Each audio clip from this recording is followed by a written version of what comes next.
Hello students, आज अपन बात करेंगे वाइल्ड लाइफ कंजर्वेशंस कि जो वाइल्ड लाइफ कंजर्वेशन क्या होता है, क्यों इसकी ज़रूरत पड़ी।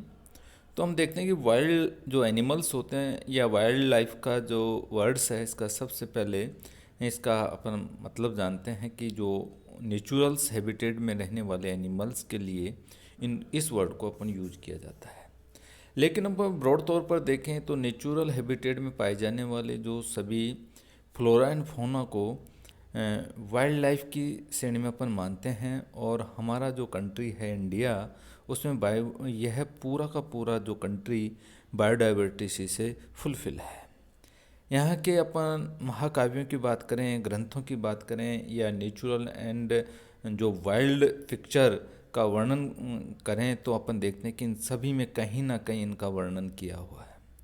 हमारे देश में लगभग 75,000 एनिमल्स की जो स्पीसीज हैं या एवं लगभग 45,000 जो प्लांट्स की स्पीसीज हैं वो पाई जाती हैं।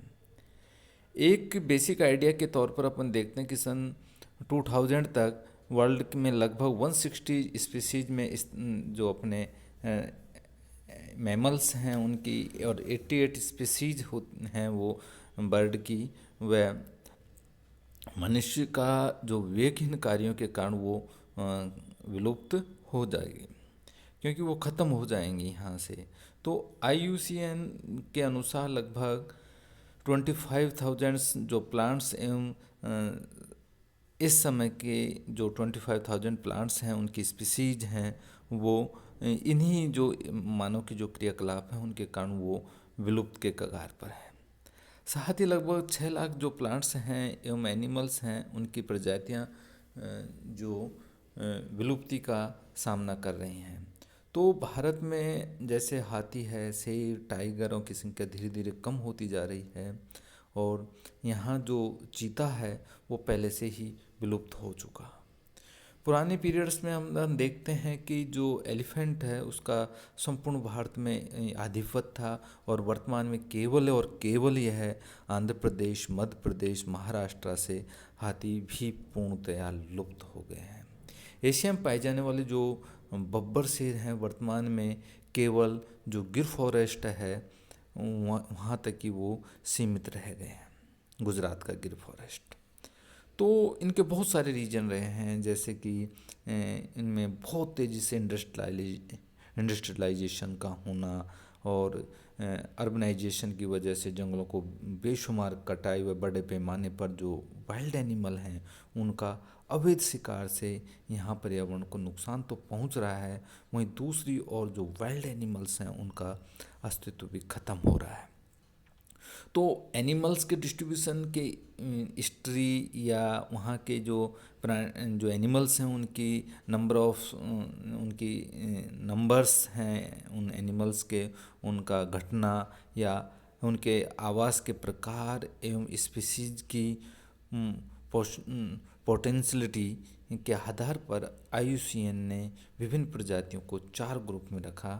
पहला है एंडेज्ड स्पीसीज, और इन स्पीसीजों की संख्या जो है वो लगभग देखते हैं कि उनकी प्रतिकूल पर्यावरण एवं मानव के जो क्रियाकलाप हैं उनके कारण से वो कम हो गई है। यदि मानव के क्रियाकलाप इसी प्रकार से जारी रहे या चलते रहे तो अपन देखते हैं कि ये प्रजातियां जो स्पीसीज हैं वो भी आने वाले समय में बिल्कुल ख़त्म हो जाएंगी। जैसे राइनोसीरस है, गिरलॉइंस है, इंडियन बस्टर्ड है।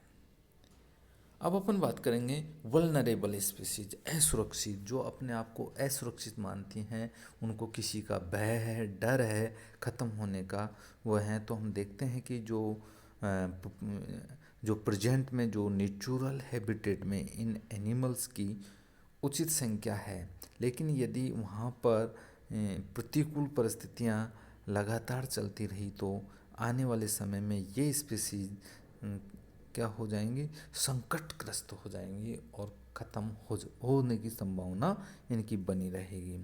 अब आता है अपना रेयर स्पीसीज। रेयर स्पीसीज का मतलब होता है कि जो दुर्लभ प्रजातियां हों।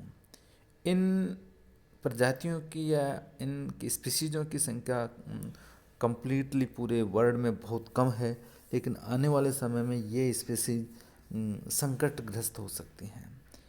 इन जो स्पीसीज का अपन डिस्ट्रीब्यूशन देखें तो स्थानीय प्रकार का है एवं डिफ्यूज रूप में फैला हुआ है, मतलब विस्तृत रूप से फैला हुआ है। अब आता है थ्रेटेंड स्पीसीज यानी चेतावग्रस्त प्रजातियां, यानी कि कंजर्वेशन की दृष्टि से चेतावग्रस्त जो स्पीसीज हैं उनमें जो उपरोक्त जो अपन इतने एनिमल्स की बात करें, रेयर स्पीसीज की, वल्नरेबल स्पीसीज की, एंडेंजर्ड स्पीसीज की, तो इनमें तो इनमें अपन किसी भी स्पीसीज में उनको या किसी भी कैटेगरीज में उसको रख सकते हैं। तो ऊपर की जो स्पीसीज हैं उनका जो अपन कैटेगरीज हैं उनके यदि अपन कंजर्वेशन का जो उपाय नहीं अपनाएं तो ये क्या हो जाएंगे, एक्सटिंक्ट हो जाएंगे, विलुप्त हो जाएंगे। अब है इनके क्या रीजन रहे हैं, तो अपन देखते हैं कि इनके बहुत सारे रीजन होते हैं जिससे कि ये ख़त्म होते हैं। तो पहला है इनका डिस्ट्रक्शंस ऑफ हैबिटेट, यानी कि ह्यूमन ने जो अपने एग्रीकल्चर है, माइनिंग्स है, इंडस्ट्रीज है, हाईवे फॉर्मेशंस है, चरागाह है, डैम है, बैराज है आदि के लिए जो वाइल्ड एनिमल्स के नेचुरल हैबिटेट था उसको ख़त्म कर दिया, शत विशत कर दिया। तो इस बदले हुए परिवेश में ये जो वाइल्ड एनिमल्स हैं या तो अनुकूलित हो गए या पलायन करके दूसरे स्थान पर चली गई या भूख, बीमारी और परिरक्षणों के कारण काल का ग्रास बन गई।